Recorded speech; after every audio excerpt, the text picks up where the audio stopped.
Mount Zion Music. Ngoma ndio hapana chiri kuchinja woye. Is your boy Elisha Timoni. Kupakane ndichiuzwa kushanda shikarabuda siya. Upenyo trigurara mama one. Hapana chati chachinja. Ndaleta nekumirira. Ndaingonzi zvichanaka. Ndameta nekumirira. Ndakangokura chinzi zvichanaka. Ndaneta nekumirira. Ndaingonzi zvichanaka. Ndameta nekumirira. Ndakangokura chinzi zvichanaka. Ndotosvika pakuchembera ndisina chandabata. Ahoyi. Kusvika pakukwegura ndisina chandabata. Ahoyi.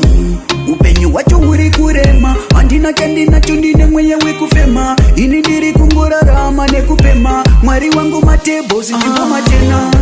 Ndaneta nekumirira. Ndaingonzi zvichanaka. Ndameta nekumirira. Ndakangokura chinzi zvichanaka. Ndaneta nekumirira. Ndaingonzi zvichanaka. Ndameta nekumirira. Ndakangokura chinzi zvichanaka.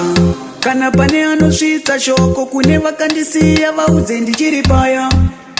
Pamakandisiya paya hapana chakachinja ndichiri paya. Life yakaruma danda kuremerwa ndichikwidza makata. Muri kuzvigona seko uno ndichiri kungokakata. Ndaneta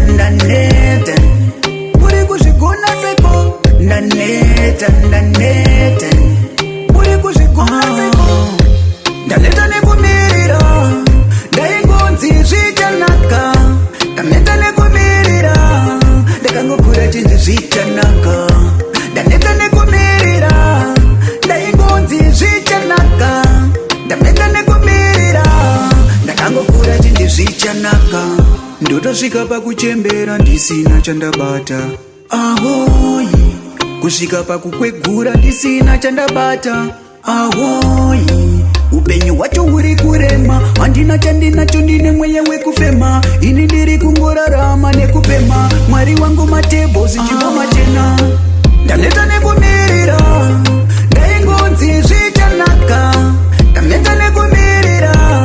Ndakangokura chinzi zvichanaka. Ndaneta nekumirira.